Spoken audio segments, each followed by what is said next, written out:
UP के जौनपुर की अटाला मस्जिद से जुड़ी ये बड़ी खबर सामने आ रही है। इस मस्जिद को लेकर मुस्लिम पक्ष ने निचली अदालत में हो रही सुनवाई को इलाहाबाद हाई कोर्ट में चुनौती दी है। अब हाई कोर्ट को ये तय करना है कि निचली अदालत यानी जौनपुर में इस मामले की सुनवाई हो सकती है या फिर नहीं। जौनपुर के जिला जज ने हिंदू पक्ष की उस अर्जी को सुनवाई योग्य माना है जिसमें याचिकाकर्ता का यह दावा है कि अटाला मस्जिद दरअसल एक मंदिर है और उसका नाम अटाला देवी मंदिर है और इसलिए उन्हें मस्जिद में पूजा का अधिकार मिले। ये हिंदू पक्ष की दलील है और इसी को लेकर जो दलील दी गई थी, अर्जी दी गई थी हिंदू पक्ष की ओर से, उसे सुनवाई योग्य निचली अदालत ने माना है। लेकिन अब आपको बता दें कि मुस्लिम पक्ष ने इसका विरोध किया है, इलाहाबाद हाई कोर्ट में पहुंच चुके हैं। अटाला मस्जिद को लेकर हिंदू पक्ष का दावा यह है कि ये मस्जिद नहीं बल्कि अटाला देवी का मंदिर था और फिरोज शाह तुगलक ने इस मंदिर को तोड़कर यहाँ मस्जिद का निर्माण करवाया था। और इससे जुड़ी एक और बड़ी खबर है, अटाला मस्जिद विवाद पर ओवैसी का बयान भी सामने आया है। देश को इतिहास के झगड़ों में धकेला जा रहा है। ओवैसी ने कहा है मुसलमानों को दबाएंगे, महाशक्ति नहीं बनेंगे।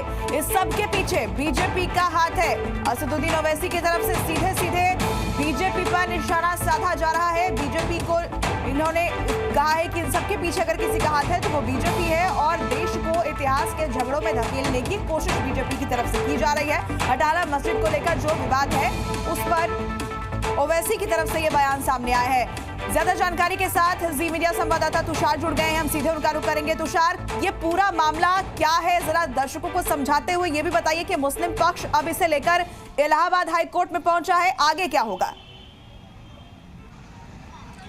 बिल्कुल, देखिए आपको सबसे पहले बताऊं तो अगस्त में जो जौनपुर की निचली अदालत है उसने एक फैसला सुनाया था कि अटाला मस्जिद जो है उसकी जो पोषणीयता है उस पर उन्होंने पोषणीयता पर उन्होंने फैसला दिया था और कहा था कि ये जो सुनवाई है ये निचली अदालत में सुनने योग्य है। इसके बाद जो मुस्लिम पक्ष है वो चला गया था हाई कोर्ट और ये मांग कर रहा था कि निचली अदालत पे ये जो सुनने योग्य है ही नहीं मामला, क्योंकि जो जिस एसोसिएशन ने इसको लेकर अपना वाद दायर किया था वो एसोसिएशन रजिस्टर्ड पंजीकृत एसोसिएशन है, न कि न्यायिक व्यक्ति है। इस वजह से इसको इस आधार पर खारिज कर दिया जाए। दूसरी तरफ मुस्लिम पक्ष ने यह भी कहा था कि 1398 से ये मस्जिद है और यहाँ पर जुमे की नमाज की जा रही है। तुषार, इस खबर पर आप अपनी नजर बना कर रखिएगा। फिलहाल बहुत शुक्रिया आपका तमाम जानकारी के लिए। लेकिन जैसा कि आप जानते हैं कि देश में सिर्फ एक ही मस्जिद को लेकर विवाद नहीं है, देश में ऐसे कई मस्जिद है जिन पर यह दावा किया जाता है कि वहां पहले हिंदू मंदिर था। एक एक करके आपको बताते हैं कि मथुरा में भी ये विवाद है, ईदगाह वर्सेस कृष्ण जन्मभूमि का ये पूरा मामला, और ये मामला इस वक्त कोर्ट में चल रहा है। तो एक एक करके समझिए, वाराणसी में ज्ञानवापी का भी जो मामला है ऐसा ही है, विश्वेश्वर मंदिर वहां पर होने का दावा किया जाता है और इसे लेकर एएसआई का सर्वे भी हुआ है ज्ञानवापी के परिसर में।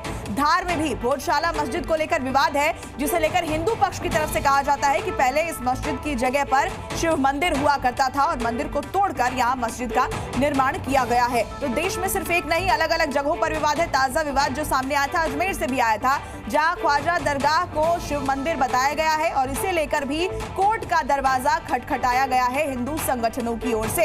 इसके अलावा जौनपुर का अटाला मस्जिद जो है उसे अटाला देवी मंदिर होने का दावा हिंदू पक्ष की तरफ से किया जाता है। जी न्यूज़।